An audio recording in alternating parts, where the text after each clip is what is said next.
12ই রবিউল আউয়াল কলমা লেখা ঝান্ডা, কিন্তু এক ওয়াক্তের নামাজ পড়ে না হারামখোর, এক ওয়াক্তে। হাওড়া তু তাই 12ই রবিউল আউয়ালের দিনে আমার জলসা ছিল জালালসি হাওড়াতে, তারপরে জলসা করতে গেছি বাগনানে শেষ রাত্রিতে, রাত 2টো থেকে 4টা বায়ান আমার।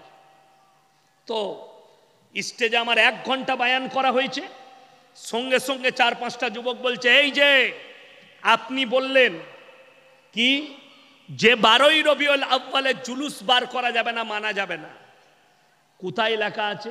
আমি বললাম আমার জানা নাই। আমি বললাম আমার জানা নাই যে কোথায় লেখা আছে হারাম।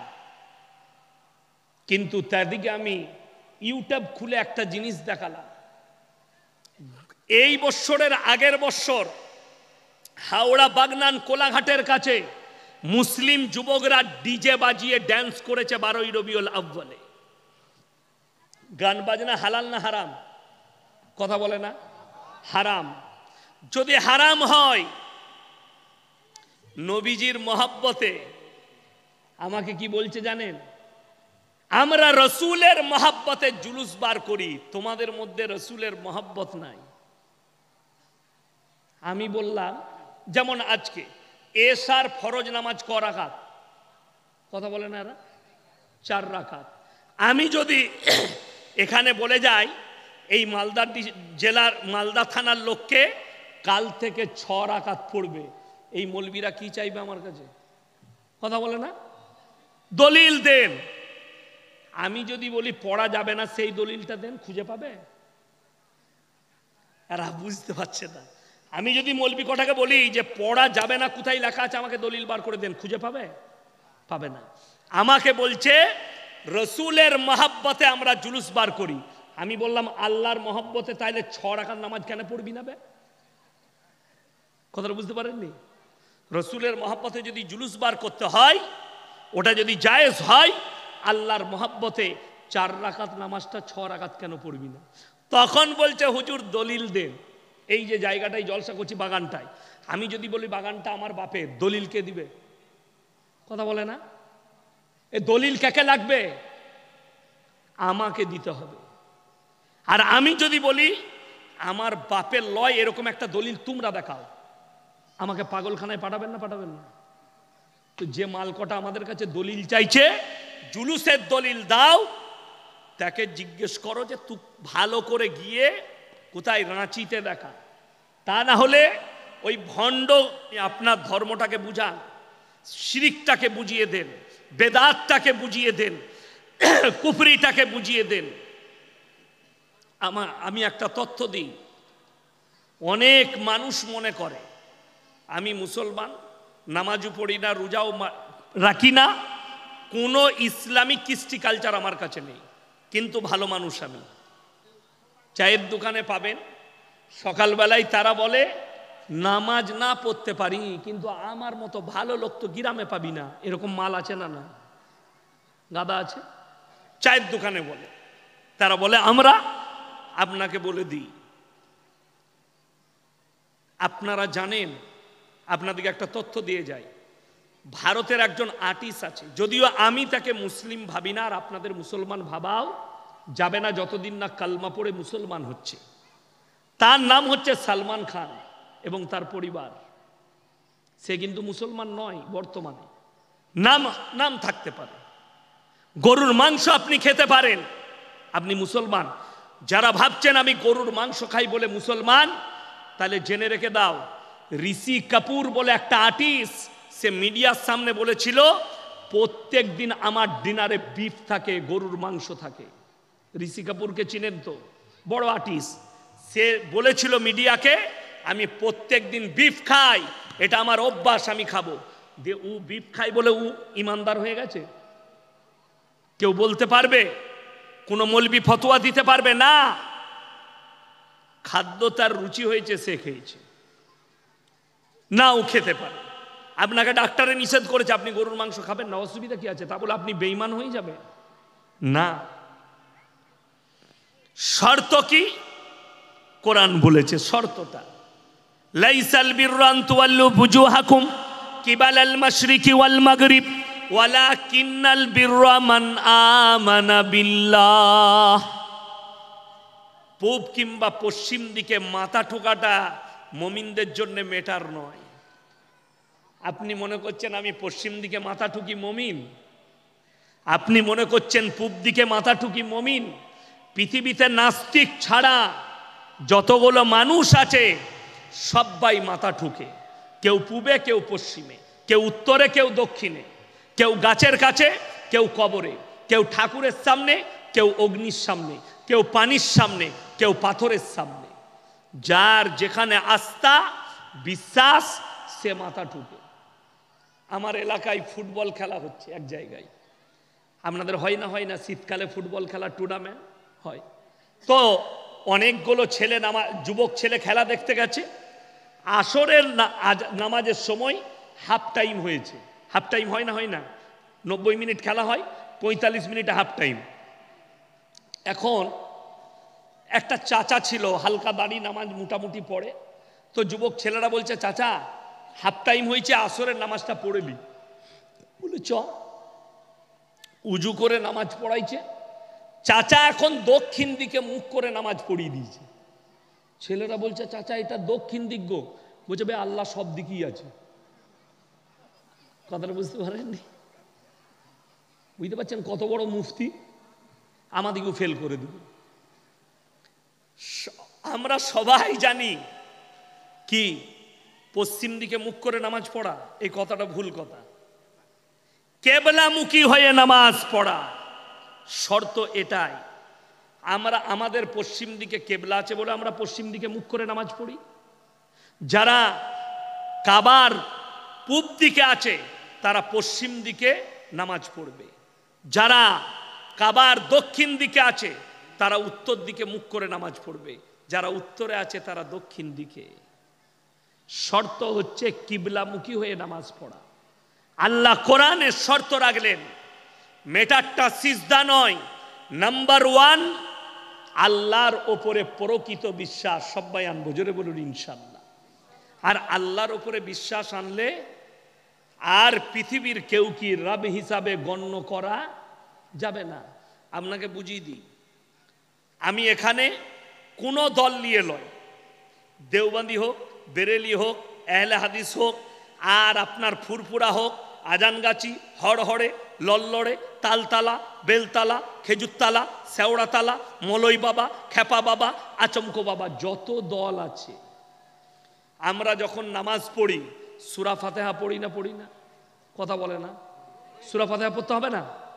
হ্যাঁ, কি বলি, একটা কথার ওপরে যদি মানুষ আমল করে দেয় পৃথিবীর সব কটা মানুষ ইসলামের ছায়া তলায় আর ইমানদার হয়ে যাবে। সেটা হচ্ছে ইয়াকা নাবুদু ওয়া ইয়াকা নাস্তাইন। আল্লাহ তোমারই উপাসনা করি, তোমার কাছেই ভালো মন্দ চাই।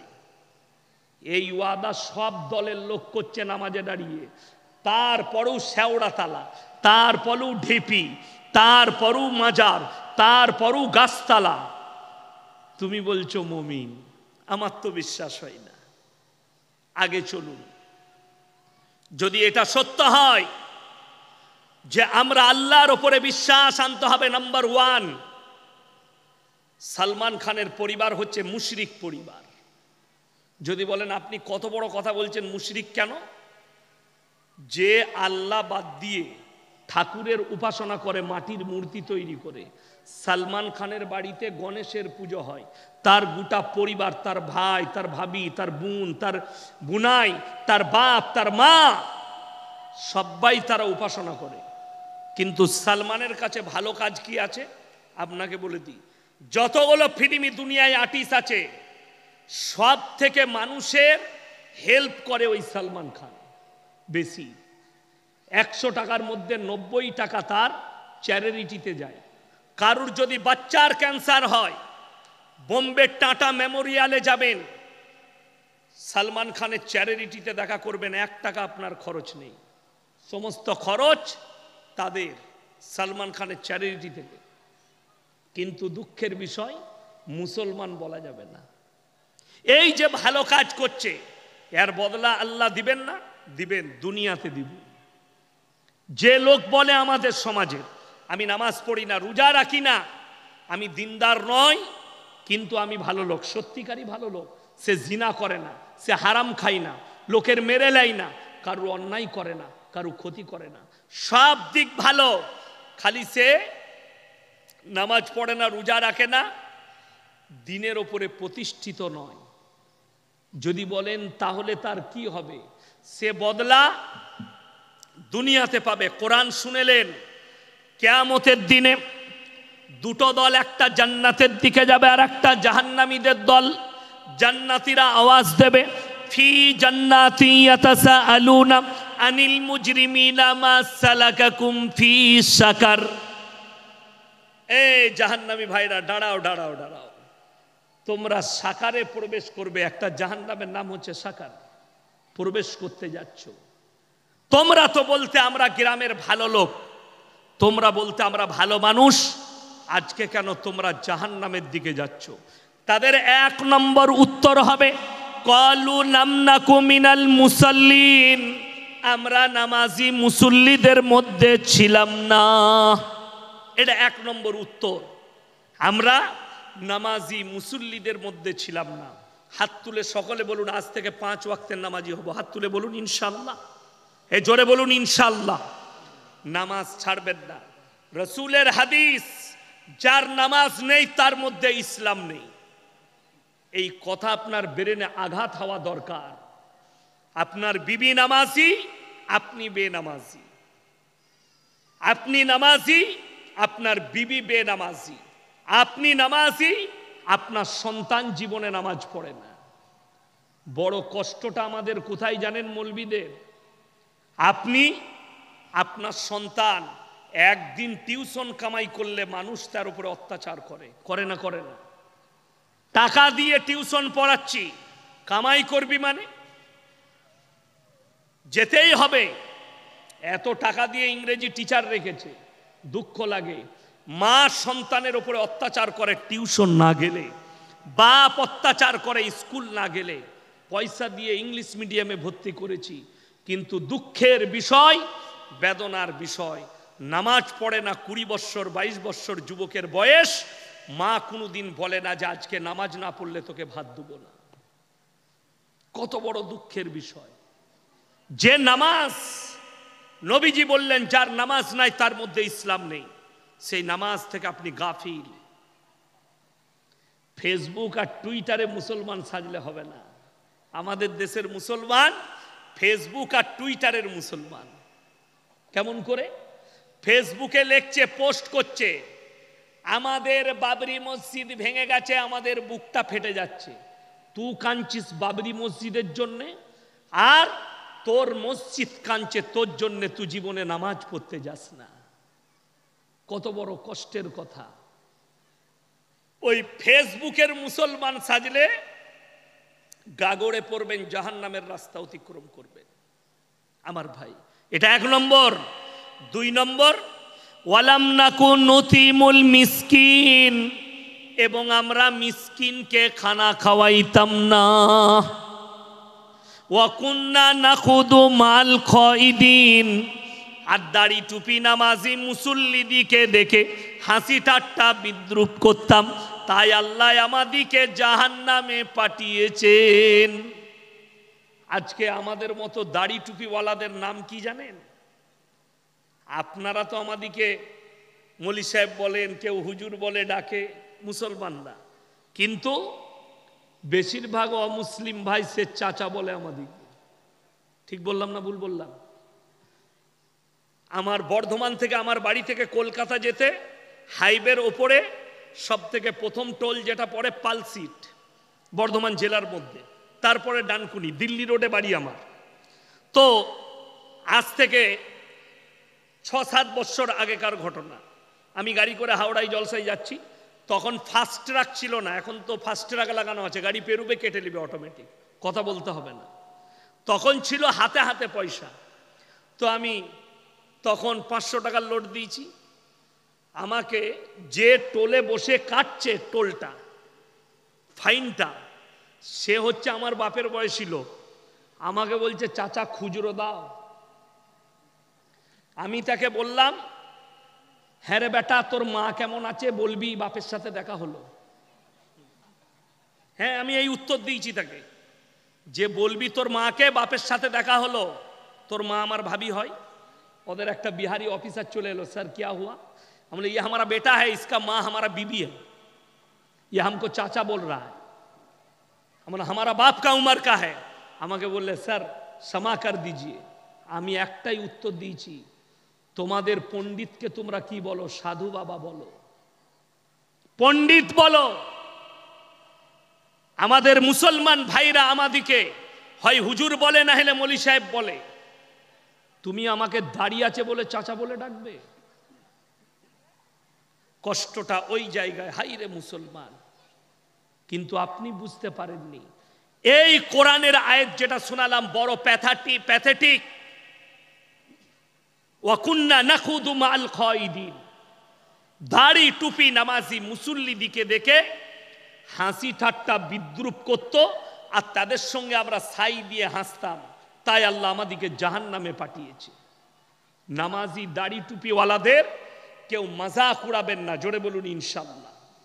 একটা যুবক হঠাৎ দাড়ি রেখেছে, পাড়ার ছেলেরা কি বলে, শালা দুদিন আগে মদ খাচ্ছিল বে, শালা দাড়ি রেখেছে কেমন লাগছে দেখ। এই মাল কটা ফেরে পড়বে। আপনার শুকর আদায় করা দরকার, আল্লাহ তোমাকে পরিবর্তন দিয়েছে, তুমি দাড়িওয়ালা হয়েছো, তুমি নামাজি হয়েছো। এটা তো আল্লাহর কুদরত, আল্লাহর মেহেরবানি। ওয়াকুন্না নুকাজ্জিবু বিয়াউমিদ্দিন। আর তারা বিচারের দিবসকে মিথ্যা বলে মনে করিত, তাই আল্লাহ আমাদিকে জাহান্নামে পাঠিয়েছে। আমার মুসলমান ভাই, এটা মাদ্রাসার জলসা তো আমরা সকলে জানি, প্রত্যেকটা মুসলমান নরনারীর জন্য দ্বীনি শিক্ষা অর্জন করা কি বাবা? কথা বলে না, জোরে বলুন ফরজ। এই থানাটা কোন থানা? ওল্ড মালদা। মালদায় থানা ধরেলেন। এই পুরো মালদা থানায় যতগুলো মুসলমান আছে, যদি আমরা মৌলবীরা সমীক্ষা করি কত পার্সেন্ট মুসলমানের কাছে দ্বীনি শিক্ষা আছে, আমার মনে হয় 80 থেকে 85% মুসলমানের কাছে নাই। ঠিক বললাম না ভুল বললাম? হ্যাঁ, এই আমার আগে একটা বাচ্চা মেয়ে বলছিল না, শিক্ষার জন্য চীন দেশে পাড়ি দাও, কথাটা ভুল কথা। এটা হাদিস নয়, বানানো কথা। এটা কাদের বানানো? বেঈমান কাফেররা, যাতে মুসলমানদের মেয়েদিকে বেপর্দা করে দাও, এরা যেন শিক্ষায় আসক্ত হয়ে যায় আর বেপর্দা হয়ে বেরিয়ে যায়। এটা বহুদিন ধরে হাদিস বলে চলে আসতে আমরা ছোটবেলাতেও শুনেছি। অথচ কোন মৌলবী যদি এখানে বুখারী, তিরমিজি, আবু দাউদ, ইবনে মাজাহ, নাসাই শরীফ এনে দেখাতে পারে এই জায়গায় হাদিসটা আছে, আমি জীবন আর বক্তব্য দেব না। বাচ্চা ছেলে বলে দিল, জানে না, পরে শিখে নিবে। কিন্তু দ্বীনি শিক্ষা অর্জন করা ফরজ।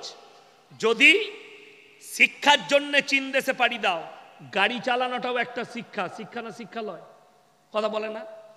আমি ইলম হাসিল করে এসে বক্তা, আমার ড্রাইভার যে আমাকে 350 কিলোমিটার চালিয়ে নিয়ে এলো, তাকে শিক্ষা করতে হয়েছে না হয়নি? ওইটাও ফরজ? কথা বলে না? ওটাও ফরজ না, ওটা ফরজ নয়। দ্বীনি শিক্ষা, আর যে শিক্ষাটা দুনিয়াবি শিক্ষাটা দ্বীনের খিদমতের জন্য হবে, সেইটা কামিয়াব। আপনি ডাক্তার হচ্ছেন সমাজের খিদমত করার লেগে, আপনার ওই ডাক্তার হওয়াটাই নেকি পাবেন। আপনি মাস্টার হচ্ছেন সমাজের খিদমত করার জন্য, আপনি নেকি পাবেন। কিন্তু বড় দুঃখের বিষয়, মুসলমানের কাছে দ্বীনি শিক্ষা নাই।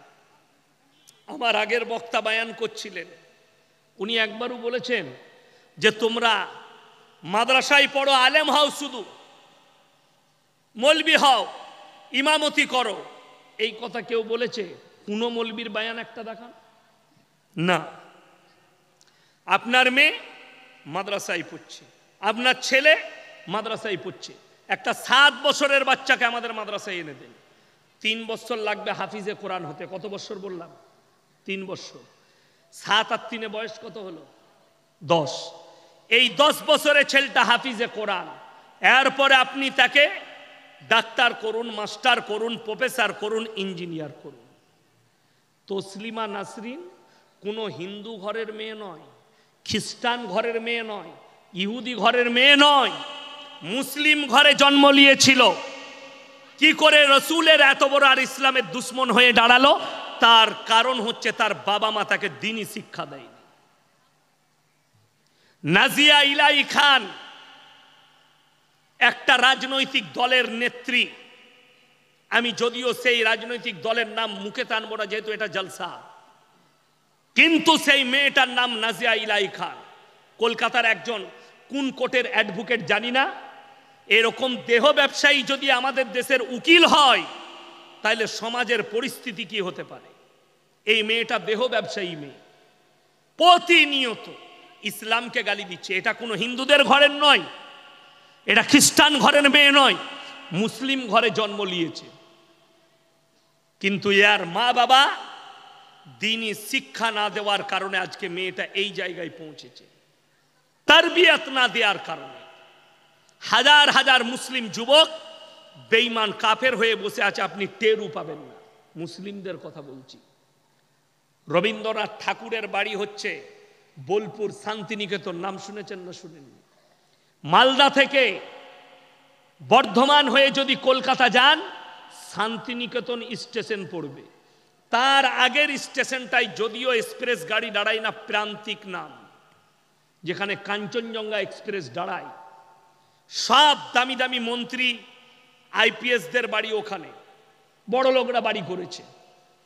বিশ্বাস করুন, যখন হোলি উৎসব হয় সেখানে 100টার মধ্যে 40টা ছেলে মেয়ে মুসলিম থাকে, সব কলেজ আর ইউনিভার্সিটি পড়ুয়া।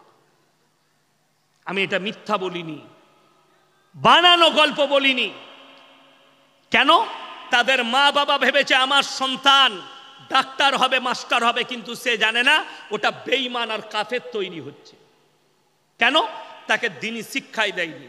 ওই জন্যে আরে আমি যখন প্রথম গুজরাটে গেছি, তো আমার 10 পারা হিফজ হয়েছে, তখন হাফেজ, 10 পারার হাফেজ আমি। তো বৃহস্পতিবার সুরাট থেকে 22 কিলোমিটার দূরে একবারই রোডের ওপরে মাদ্রাসা ছিল, বিরাট মাদ্রাসা। তো বৃহস্পতিবার সুরাট যাব ঘুরতে, রোডে দাঁড়িয়েছি, অটো রিক্সা হাত মারলাম, দাঁড়ালো, বসলাম। কিধার জানে কা? সুরাত মা। বসলো, যাচ্ছি। আমাকে বলছে ক্যা পড়তে হো? আমি বলে হিফজ কর রা হুঁ, 10 পারা হুয়া। সঙ্গে সঙ্গে সে আমাকে সওয়াল করছে, যারা ইহাঁ সে পড়ো তো ইউসিকুমুল্লাহু ফি আওলাদিকুম লিযযাকারি মিসলু হাজ্জিল উনসায়াইন, সূরা নিসা, কোরআনের সবথেকে বড় মুতাশাবিহাতের আয়াত এটা। বলে ইহাं से पढ़ो। हम बोले आपको कैसे मालूम? बोले यार मैं हाफिज कुरान हूं। रिस्का চালাচ্ছে হাফিজে কোরআন, মৌলবি রিস্কা চালাচ্ছে।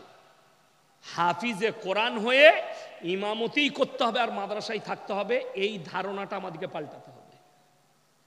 আপনি ব্যবসা করুন, প্রত্যেকটা ইমামের উচিত ইমামতির সাথে সাথে একটা ব্যবসা করা।